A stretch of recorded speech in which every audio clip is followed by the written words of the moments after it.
안녕하십니까. 증시각도TV 시청자 여러분, 투자자 여러분, 독일말 여러분 반갑습니다. 투자 인사이트 시간이 돌아왔습니다. 융복합 인재 우리 윤석철 경제평론가님 모시도록 하겠습니다. 어서 오십시오. 네, 안녕하십니까. 윤석철입니다. 네, 안녕하십니까. 우리는 어떻게 되냐. 근데 앞서 우리가 언급을 했습니다만 한국이나 자원 수입국은 달러 강세, 원자재 강세까지 같이 이중으로 터지면서 그렇죠. 코피가 터지고 있는데 네. 결국은 사실 둘 중에 하나가 떨어져야 돼요. 원자재가 떨어지든 커머더티 가격이 떨어지든가 달러 가치가 떨어지든가 그러면 우리는 인플레이션이 해결이 되는데 근데 금리가 이렇게 높으니까 달러 강세가 유지될 수밖에 없는 거고 그다음에 유럽 금리와의 스프레드 때문에 달러 강세가 더 강화되고 있는 것이고 그래서 내년도에 이제 유럽과의 금리 스프레드가 좀 줄어들면 그때는 달러 강세가 멈추지 않을까?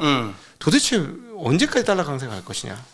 그러니까 달러 강세에 대해서 이제 많은 사람들이 이런 생각들을 많이 해요. 현재 자금의 달러 강세는 그러니까 미국과 다른 나라들, 특히 이제 주요 국가의 어떤 금리 차, 미국의 상대적으로 강한 긴축이 달러 강세를 만든 게 아니냐라는 얘기들 많이 합니다. 그 분석은 맞아요. 네. 그건 분명히 맞죠. 왜 그러냐면은 당연히 자본이라는 거는 고금리를 향해서 움직일 테고 뭐 여기에는 이제 캐리 트레이드라든지 일본이라든지 아직도 싸니까 유럽도 마찬가지고 빌려서 미국으로 향하는 돈들이 많아지게 될 거고 그게 이제 달러 강세의 요인을 맞는 건 맞지만 사실은 달러 강세의 이 기조 자체는 굉장히 기조적이라는 걸 갖다가 여러분들이 이해하실 필요가 있어요.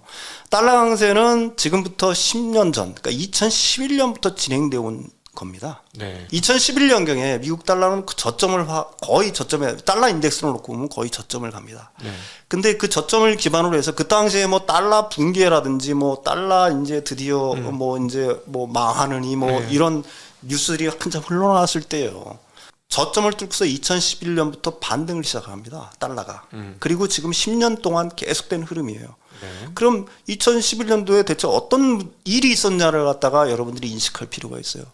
2011년에 유럽 재정 위기 때잖아요. 네, 유럽 재정 위기도 터졌고, 물론 위기 시에는 달러가 오르는 건 맞는데, 그게 달러의 그 상승의 기폭자가 그런 이슈들 같은 경우에는 사실은 그 비교적 달러 강세에 어떤 단기적인 영향을 미치지 기조적 변화를 만들어내지는 못해요. 네. 금리 인상 자체도 마찬가지입니다. 네. 금리 인상도 뭐 영원히 지속될 수 있는 건 아니니까. 그럼 달러의 어떤 강세를 갖다가 기조적으로 만든 거는 저는 두 가지로 봐요.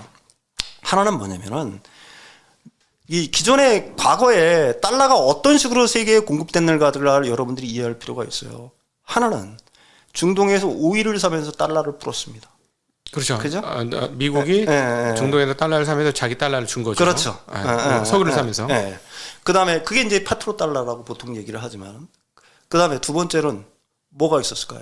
아시아에서 공산품을 사면서 달러를 풀었어요. 네, 중국한테 돈을 주고 물건을 받았죠. 물건을 받으면서 그다음에 아시아, 한국이라든지 일본 경우도 그렇게 해서 달러 공급을 한 거예요. 사실 기축통화의 가장 큰 요건 중에 하나는 유동성을 공급해야 됩니다. 그러니까 영원한 적자를 만들어줘야지 세상의 유동성이 늘어나는 그렇지. 거지. 그게 이제 뭐 트리피넴의 딜레마라고 보통 얘기를 하지만 미국은 최종 소비주국이 되지 않으면은 사실은 그 달러가 기축통화의 지위를 갖다가 영원히 유지할 수는 없어요. 그게 이제 사실은 기축통화의 숙명이에요. 공급이 안 되는데 그게 어떻게 유동성을 갖다가 세계 공급을 안 하는데 그게 기축통화가 될 수가 있겠어요.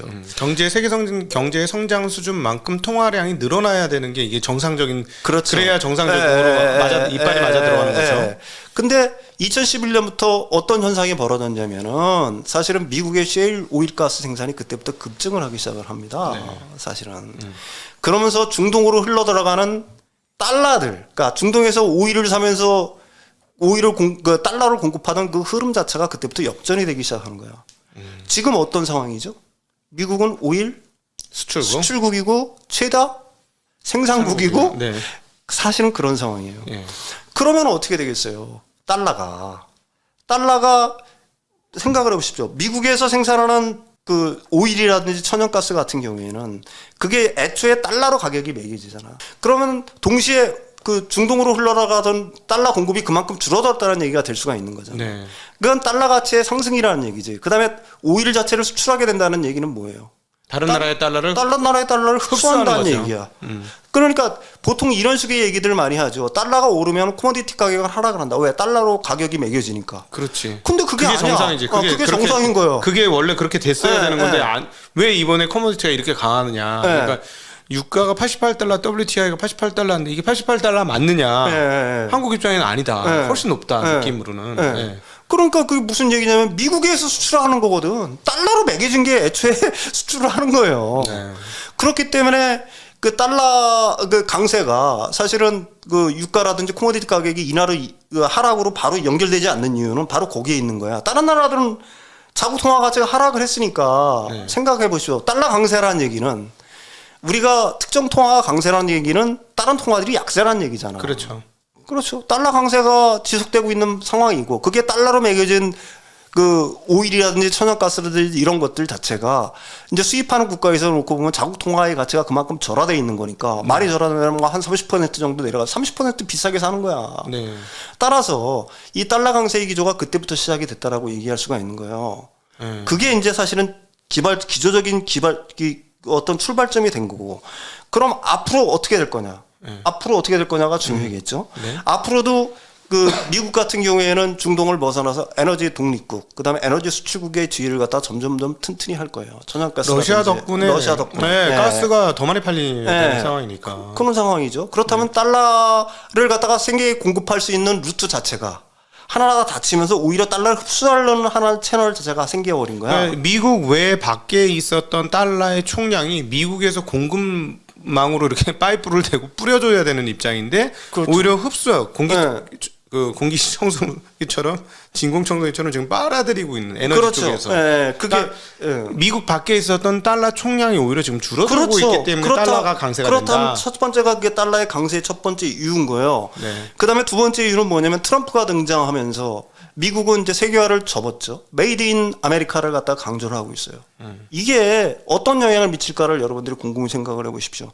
가령 미국이 아직까지 본격화가 시작되었다고는 하지 않고 있지만은 사실은 미국 제조업의 부흥을 외치고 있는 거야. 네.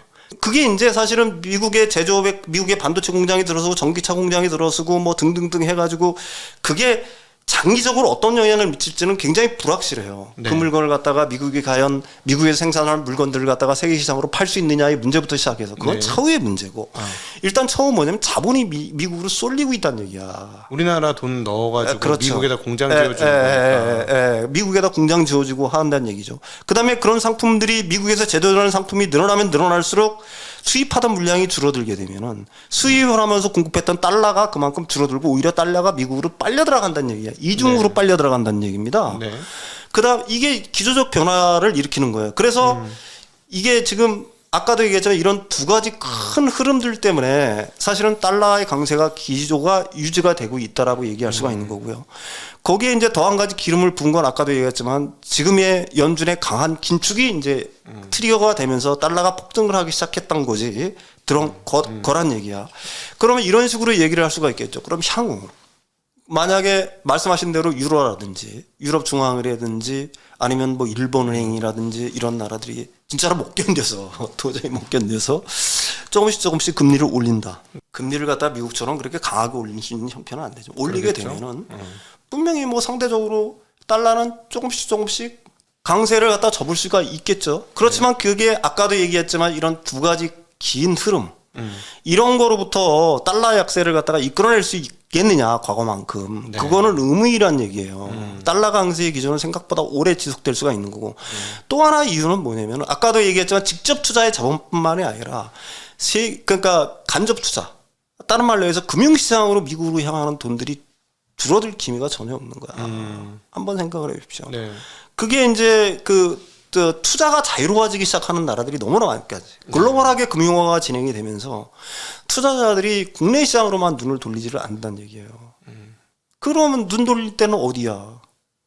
우리나라 서학개미들처럼 네. 미국의 주식시장에는 좋은 기업들이 많잖아요. 글로벌 1위 기업들도 많고 미국은 힘이 있는 거고 게다가 주식시장 분위기도 항상 우상향을 해주니까 우상향을 하고 있는 거고 그 다음에 단기적으로 그거는 뭐 여러 가지 이유들이 있겠지만 단기적으로 달러가 폭락할 가능성이 있느냐 하는 얘기는 이런 어떤 기조적 흐름들을 이해하고 있는 사람들 같은 경우에는 그럴 가능성이 거의 없다라고 볼 수가 있는 거예요. 네. 따라서 미국의 달러의 강세의 기조는 생각보다 굉장히 오랜 기간 갈 수가 있다라는 게 제가 생각하기에는 합리적인 추론이라고 얘기할 수 있습니다. 단 이런 식의 얘기는 얼마든지 할 수 있어요. 미국의 자국 이기주의. 가령 뭐 좋은 건 다 내 거라는 지금의 어떤 가령 뭐 반도체도 내 거, 가령 뭐 전기차도 내 거, 배터리도 내 거, 첨단 기술도 전부 다 내 거라는 정책들은 많은 나라의 반발을 불러올 거예요. 지금 사우디가 반발하는 것처럼 이씨 우리한테 옛날엔 오일이라든지 이런 걸 갖다가 다 보장을 해주고 우리의 왕권이라든지 뭐 이런 어떤 권력 체제를 다 보장을 해주는 어느 순간에 돌변을 해서 지들이 에너지 다 팔아먹고 우리 시장 야금야금 빼먹고 하는 거에 대한 반발들. 그러니까 사우디가 지금 반발을 하고 있는 거죠. 그럼 다른 나라들은 반발을 안 하겠어? 반발하겠죠. 장기적으로 놓고 보게 되면은. 그 다음에 이제 달러 강세라는 거는 결국은 아까도 얘기했지만 달러 강세가 오래되면 오래갈수록 그 기축통화의 어떤 주의라든지 이런 것들에 흔들릴 수 있는 여지들이 있는 거예요. 틈이 생겨버린다는 얘기야. 달러가 채워놓지 못한 유동성, 전체 유동성, 글로벌 시장에서 전체 유동성은 다른 나라들, 가령 뭐 중국의 위안화가 됐든지 아니면 유로화가 됐든지 간에 침투를 점진적으로 하게 될 거란 얘기죠. 물론 이거는 굉장히 장기적인 흐름이겠죠. 그렇다라고 한다면은 달러의 기축통화 위치 자체가 지금은 굉장히 강건하고 달러 강세가 뭐 중기적으로 단기적으로는 달러 강세의 기조들이 유지될 거는 분명하지만 이게 장기적으로는 미국한테 과연 득일 거냐라는 거는 생각해 볼 필요가 있는 문제지만 거듭 강조하지만 단기적으로 특히 중기적으로까지 달러의 강세 기조가 쉽게 누그러져서 이게 뭐 퍼진다? 이거는 제가 생각하기에는 과거와는 약간 다른 의미 될 수밖에 없을 거라는 생각을 하는 거죠. 좋은 안목을 제공해 주신 것 같습니다. 이게 예를 들자면 우리가 생각할 때 미국이 강하고 미국이 강하고 미국의 제조업 역량도 강하고 그냥 팍스 아메리카노 부를 수 있는데 특히 1950년대나 이런 정도의 수준의 어떤 미국 제조업의 강세, 뭐 모든 거에 미국의 강세가 미국의 기축을 더 강화하는 게 아니라 지금 제조업이 미국 자체적으로 강해지고 그다음에 수출 국가가 되고 이렇게 되면 오히려 미국의 기축은 깨질 가능성이 있는 장기적인 흐름으로는 좋은 리더는 뭐냐면은 그다음에 부하들이 잘 따르는 리더는 뭐예요? 잘 퍼주는 사람들이야. 네. 다른 말로 하게 되면은 다른 나라들이 호의를 가질 수 있게끔 만들어주는 나라. 그게 이제 사실은 리더가 될 수밖에 없는 거예요. 그 다음에 특정 통화국의 어떤 통화 자체가 기축 통화가 되는 어떤 체제 하에서 제3의 통화가 만들어지지 않는 이상 아까도 얘기했지만 트리핀의 딜레마처럼 미국이 최종 소비자 역할을 해줘야지만 사실은 달러 패권 자체가 유지가 되는 거야. 그렇죠. 네. 그래서 지금 미국인들은 지금 단기적으로는 이런 생각들을 하지. 제조업을 부흥시키고 우리 거 좋은 건 다 내 거.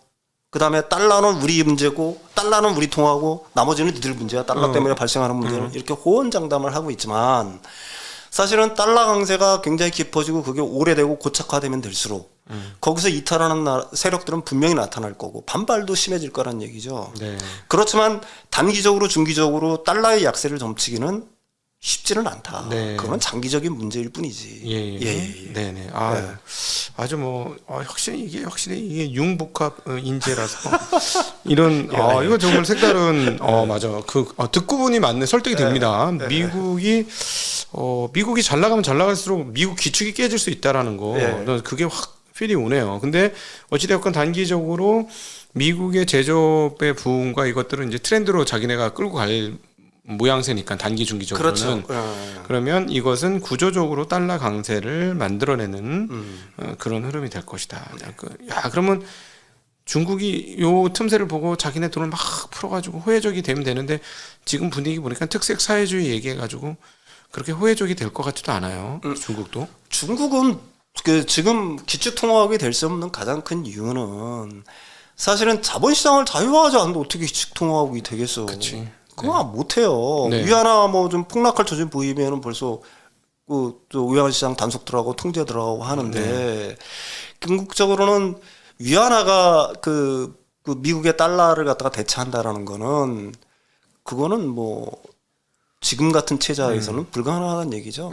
불가능한 얘기예요. 그러니까 지금 현재 분위기 이렇게 약간 어떤 국가주의적인 성향이 조금 더 강해진 거잖아요. 네, 그렇죠. 이 상황에서는 제가 봤을 때는 제조업 역량은 계속해서 올라갈 수 있을 것 같은데 세계의 리더국으로서의 역량이 더 이상 올라갈 수 있을 것이냐. 그러니까 개방적이지 않은 그들의 태도가 사실은 유대인들이 그렇게 유럽 사람들한테 욕을 먹고 반유대주의를 일으키는 핵심적인 게 약간 베타주의가 있는 거잖아요. 자기들만 잘 먹고 잘 살았다라는 게 그래서 사실은 유대인들에 대한 그 세계인들의 호감도가 사실은 그렇게 높지 않은 이유는 네. 자기들만 잘 먹고 잘 사는 거를 갖다가 궁극적으로 그게 일시적으로는 좋을지 모르지만 네. 나중에는 다 싫어하거든. 네, 네, 네. 인간이란 건 다 마찬가지잖아요. 네, 네. 이 아저씨 너 잘 먹고 잘 살면은 다른 사람들한테도 어느 정도 그 호혜적인 입장에서 이걸 해줘야지. 나 혼자만 잘 먹고 잘 살겠다라는 거는 단기적으로는 굉장히 큰 이득 같아 보이지만은 장기적으로는 우리가 이제 역사적으로 놓고 보면은 수많은 그 제국들 역사상에서 사라져 버린 게 어떤 것 때문에 그래요? 자기만 잘 먹고 잘 살겠다고 한 거죠. 궁극적으로는 다 자기만 잘 먹고 잘 살겠다고 하는 것들이 궁극적으로는 다른 나라의 반발을 부른 거고. 그게 이제 지나치다 보면은 나만 잘 먹고 잘 살겠다. 국가 전체도 아니고 귀족들만 잘 먹고 잘 살겠다. 아니면은 왕만 나 혼자만 잘 먹고 잘 살겠다. 이런 걸로 점점 그게 이제 모든 이득 자체가 한 곳으로 쏠리는 순간에 네. 집중되는 순간에 거기서 파열은 불가피하다라고 봐야 되는 거죠. 따지고 보니까 그러네. 네. 듣고 보니까는 1944년도 브레튼 우드 체제가 형성되고 온스당 32달러인가 35달러인가를 주기로 하고 달러를 마구 찍어냈는데 사실은 달러를 마구 퍼준 거잖아요. 네, 그렇죠. 달러를 마구 퍼준 거예요. 물론 보증해놓고 보증을 깼지만 71년도에 보증을 깼지만 달러 마구 퍼주면서 팍스 아메리카노가 시작이 된 거네요. 그런 거죠. 그 다음에 이제 사실은 그렇게 달러를 갖다가 마구 퍼주면은 사실 신뢰성이 의문이 들 수가 있겠죠. 사실은 뭐 양차 대전 전에, 그러니까 2차 대전 이전만 하더라도 파운드가 거의 뭐 기축통화 역할을 했는데 파운드가 망한 거는 사실은 국력이 급격하게 쇠하면서 망한 거잖아요. 1차 대전 뭐 2차 대전을 하면서 사실은 어떻게 보게 되면 전비를 갖다가 너무 많이 쓰고 그 파운드에 대한 신뢰가 무너지면서 사실은 그래서 이제 달러가 브레튼 우드 체제로 하면서 사실은 근본이자를 채택을 하고 다른 나라로 들어간 거기에 뭐 고정관율제로 엮고 뭐 어쩌고 하면서 사실은 기축통화로 부상을 했고 근데 달러가 위기에 처한 적이 있었죠. 냉전을 브레튼 우드 체제 후에 베트남 전쟁에 엄청난 전비를 썼고 그 다음에 소련과의 군비 경쟁을 하면서 엄청난 돈을 썼어. 굉장히 국가가 거의 뭐 이제 완전히 작살이 난 거야. 네. 그리고 위기에 처했어. 그때 닉슨이 어떤 식으로 그 위기를 돌파했을까요? 브레튼 우드 깨버렸잖아요. 그 브레튼 우드 깨버리면서 대신 달러를 갖다가 쓰지 않을 수 없게끔 만들어버린 게 바로 페트로달러라는 얘기야. 페트로달러라는 얘기야. 그런데 지금 돌이켜보면 어떤 식이냐. 미국은 그 페트로달러를 갖다가 스스로 깨고 있는 거야. 사실은 페트로달러 시스템 자체를 갖다가 깨고 있는 거예요. 그럼 달러를 연동시킬 뭐가 필요해? 달러를 반드시 연동시킬 어떤 게 필요하다는 얘기예요. 향후. 그게 뭐가 됐든지 간에. 그렇죠. 그게 저도 그래서 지금 고민이었는데. 그건 나도 지금까지는 몰라요. 그렇지만은 세계의 모든 국가들, 모든 사람들이 필연적으로 쓸 수밖에 없는 거에 연동을 시키는 수밖에 없어. 에너지잖아요. 그게 사실은. 지금까지는 에너지였지. 에너지지. 그다음에 이제 근데 에너지도 미래를 놓고 가만히 우리가 유심히 놓고 보자는 얘기야. 미래의 에너지는 지금 같은 에너지라는 건 굉장히 중요한 변수가 되겠지만 에너지 역시 한 나라가 독점하는 체제가 과연 지속될 수 있냐는 건 의문의 얘기죠. 이제 분산 에너지가 될 것 그렇지, 같아요. 왜냐하면 태양광이 이제 페로티로 들어왔어요. 그렇죠. 태양광이 페로티로 들어왔다는 얘기야. 태양광도 마찬가지고 다른 뭐 풍력이라든지 뭐 이런 것들도 마찬가지고 그게 이제 먼 미래를 볼 때는 에너지 자체의 어떤 분권화도 어쩔 수 없어요. 그러니까 에너지 패권 자체를 갖다가 한 나라 독점할 수 있는 특히 어떤 극소수에 대해 독점할 수 있는 건 거의 없다는 얘기야. 그럴 가능성은 거의 없다는 얘기죠. 그렇다면은 뭐가 있을 거냐라는 걸 갖다가 곰곰이 생각해 볼 필요가 있는 거죠. 그게 이제 제가 생각하기에는 미국이 지금 이제 어떤 그 기술 우리들이 전혀 생각하지 못하는 그러니까 고도의 기술에 집착을 하는 이유, 그거에 방어를 하려고 하는 이유는 사실 그거에 이제 달러를 갖다가 그러니까 전혀 다른 나라들이 쫓아올 수 없고 자신들만이 독과점적으로 갖고 있을 수 있지만 모든 나라가 필요한 그런 어떤 기술의 달러를 갖다가 어떻게 보면 패그시키는 수밖에 없다는 얘기가 남은 거는 그러니까 이제는 페트로달러에서 그렇죠. 테크노 달러로 테크노 달러로 그걸 갖다가 패그시킬 수밖에 없다는 얘기예요. 그렇다면 미국이 지금 제가 생각하기엔 그런 거예요. 지금 뭐 제조업을 키운다 좋은 건 다 우리 거라고 하는 이유는 궁극적으로는 이제 그 어떤 그 기축통화 시스템, 그 달러 기축통화 시스템이 앞으로 어떻게 분열이 될 수 있는가에 대한 어떤 연구들 이런 것들은 뭐 거기에는 뭐 나보다 뭐 천재적인 사람들이 워낙 많으니까 분명히 연구를 하고 있을 거란 얘기죠. 지금은 에너지가 문명의 필수적이고 앞으로도 그렇겠지만 에너지 자체는 어떤 독과점 체제에서 지금 다극 체제로 갈 수 있는 그 상황들이 많이 연출이 되고 있는 거야. 네. 가령 뭐 오일이라든지 이런 것들이 한정된 자원이 아니라 뭐 신재사용 에너지가 될 수가 있는 거고 지금 태양을 대체할 수 있는 기술들 뭐 이런 것들도 지금 뭐 연구가 진행이 되고 있는 거잖아요. 네. 근데 그게 이제 그 특정 몇 나라가 갖고 있는 그 체제에서 그러니까 에너지 분권화가 이루어지게 되면은 사실 에너지 원에 대해서 달러를 갖다가 페이그하는 거는 달러를 갖다가 연계시켜 가지고 달러 패권을 유지하는 건 불가능하게 된다는 얘기죠. 그러니까 달러를 갖다가 어디인가는 새로운 미국만이 갖고 있고 미국을 포함한 몇몇 소규모 자기 우방국만 갖고 있고 그다음에 다른 나라들은 그게 없으면 살 수가 없는 이런 거에 달러를 패그시켜야지 달러의 기축 통화가 유지될 수가 있다는 얘기죠. 그렇게 이제 따져보면 안드로이드 시스템과 iOS 시스템이 스마트폰 구동에 스마트폰이 연동된 수많은 것에 그 두 개가 지금 양분을 하고 있습니다. 그렇죠. 양분을 하고 있죠. 예, 걔네들이 없으면은 못 사는 상황으로 이제 넘어온 거잖아요. 나는 자연인이다 이렇게 살지 않는 한. 그래서 이제 그런 것과 연결시킬 수 있는 고리가 충분히 있을 것 같네요. 그리고 그 에너지는 제가 보기엔 확실히 분권화 될 것 같은 게 지금 미친 듯이 지금 중국에서 패널을 만들잖아요. 근데 그걸 이렇게 이제 어떤 연구에 의하면 미국 사막 일부만 태양광 패널 쫙 다 깔아도 미국이 쓸 수 있는 에너지를 다 조달 가능하다라는 이론 그 연구들이 있더라고요. 그러니까 사막이 엄청 넓으니까 그 중에 어느 정도 수준만 해도 그게 다 된다.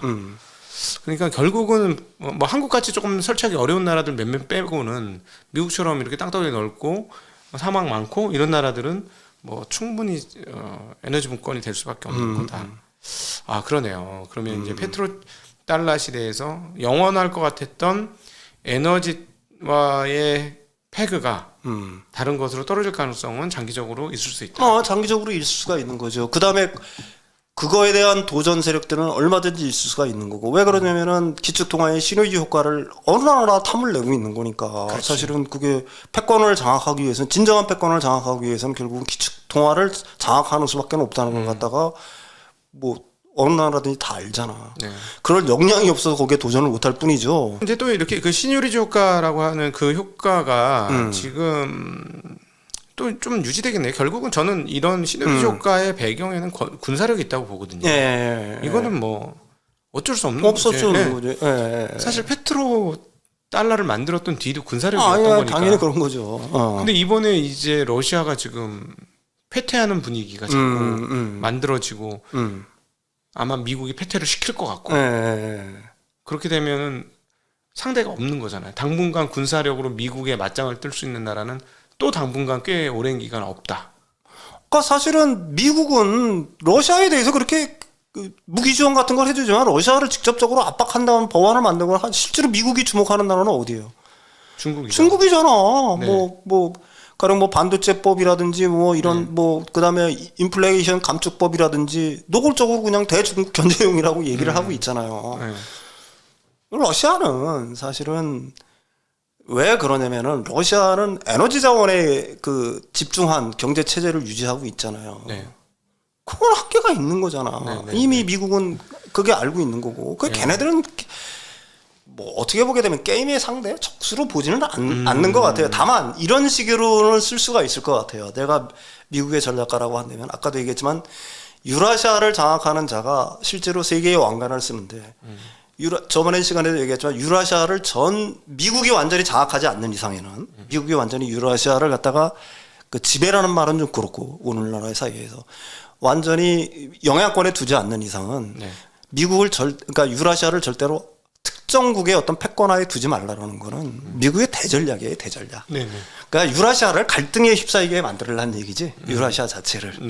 가령 그게 유럽 연합이라든지 유럽의 손아귀에 들어가서 사실은 좀 미국 입장에서는 불안한 거고. 러시아가 완전히 장악하는 것도 불안한 거고. 중국이 완전히 장악하는 것도 불안한 거야. 그러니까 따라서 러시아가 만약에 이번 전쟁에서 진짜로 뭐 힘을 잃고 나서 패퇴를 한다면 러시아의 영향력은 많이 줄어들겠지만은 그렇다고 해서 러시아가 유라시아에 갖고 있던 영향력 전체가 완전히 소멸되지는 않을 거라고 보는 이유는 아까도 얘기했지만 그런 어떤 갈등의 씨앗, 어떤 단체, 어떤 조직이라든지 어떤 국가를 무너뜨리는 가장 좋은 방법은 뭐냐면은 분열시키는 거잖아요. 네. 똑같아요. 갈등의 씨앗을 남겨놓고 네. 그래야지 자기가 그걸 갖다가 사실은 컨트롤하기가 쉽다는 얘기지. 네. 그게 어느 한 세력 안으로 들어가서 엄청나게 힘이 커져버리는 순간 그건 자기도 네. 못한다는 얘기죠. 근데 그게 그렇게 힘을 가진 나라가 지금 미국 입장에서 보면 어느 나라라고 할 때는 분명하다는 얘기죠. 네. 지금은 중국밖에 없다는 얘기죠. 근데 중국은 이번에 러시아 전쟁에서 만약에 러시아가 정말 밀리는 걸 보게 되면은 미국이 더 두렵겠네요. 미국이 두려울 수밖에 없는 거고 사실은 중국이 미국을 대신할 수 있는 패권을 장악할 수 있느냐라는 거는 우리들이 살아 생전에는 그런 상황을 갖다 볼 수 없다라고 얘기하는 거는 아까 지난 시간에도 계속 얘기했지만 중국이 가진 소프트 파워의 무능력. 네. 무능력이 아니에요. 소프트 파워는 엄청나게 있어. 중국의 문화적 자원이라든지 이런 네. 것들이 엄청나게 있는데 그 체제 자체가 그걸 막고 있잖아. 네. 그게 세계적으로 유통시키고 자신들의 우수한 문화라든지 아니면 재능이라든지 어떤 기술이라든지 이런 걸 갖다가 열린 마음으로 세계와 공감을 나누고 교류할 수 있는 체제 자체가 아니잖아요. 네. 그러니까 중국에는 한계가 있다라고 계속해서 얘기를 하는 거죠. 그 미국 CPI 그리고 미국 인플레이션 그리고 미국 달러 강세 이 흐름을 통해 이것에 대해서 생각을 해보면서 이 세계사적인 조류가 또 어떻게 되는지까지도 같이 살펴보는 아주 재미나고 의미 있는 시간이 아니었나 싶습니다. 우리 투자자분들한테 오늘 못다 하신 얘기가 있으시면 한번 나눠주시면 좋겠는데. 시장이라는 거는 지금 같은 상황에서 연준이 계속 엄청나게 강한 스탠스를 유지하고 있다라고 하지만 시장을 파괴할 수는 없어요. 네. 의도적으로 파괴는 못합니다. 네. 다른 요인에 의해서 파괴될 수는 있지만 그거는 누구도 모르지만 네. 최소한 중앙이라든지 정부나 아니면은 그 세력이라고 표현에 따라 어쨌든 그게 시장을 파괴하지는 못해요. 네. 그게 파괴하지는 못합니다. 그다음에 경제를 살리는 가장 좋은 방법은 가장 손쉬운 방법은 만약에 경제가 침체 상태이고 어려워진다라고 할 때 그걸 갖다가 빠르게 수습할 수 있는 방법은 결국 금융시장을 살리는 수밖에 없다. 그게 효과가 가장 빠르더라. 라는 거는 이미 중앙은행이라든지 정부라든지 이런 사람들이 잘 알고 있다. 네. 예. 예. 예. 예. 자, 계속 제가 이제 말씀드린 확실히 이 융복합이 되셔가지고 재밌어요. 이 내용이 굉장히 재밌고 이런 전문가 분들이 사실상 우리 증시각도 TV 구독자 중에 한 분이십니다. 맞죠? 증시과학도 열심히 보내니까. 아, 저희 증시각도에는 이런 분들이 주로 봐요. 그래서 제가 항상 긴장의 놓칠 수가 없어. 아, 정말 열심히 살아야 돼. 아, 참. 네. 오늘 즐겁게 재미난 이야기 나눠봤고, 사실은 뭐 중간중간에 굉장히 뭐 심각한 얘기도 있고 이랬습니다만은 뭐 이렇게 우리가 미래로 과거로 왔다 갔다 하는 거는 인간만이 가질 수 있는 독특한 기능 또 유의적 기능이 아닌가 싶습니다. 심각하지만 유의적 기능도 분명히 있는 것 같아요. 오늘 이런 지적인 호기심을 달래주신 우리 윤석천 경제평론가님께 다시 한번 감사드리고 또 2달 있다가 나오셔야죠. 제가 자꾸 나와가지고 네. 보기 싫은 인간 왜 자꾸 나오나 하는데 모르겠어요. 이제 좀 적응되실 거예요. 이제 네. 아주 재밌습니다. 네. 네. 자, 이 긴 시간 함께 해주신 시청자분들께 다시 한번 진심으로 감사드리고 오늘 순서 마감하도록 하겠습니다. 함께 해주셔서 진심으로 감사합니다. 감사합니다.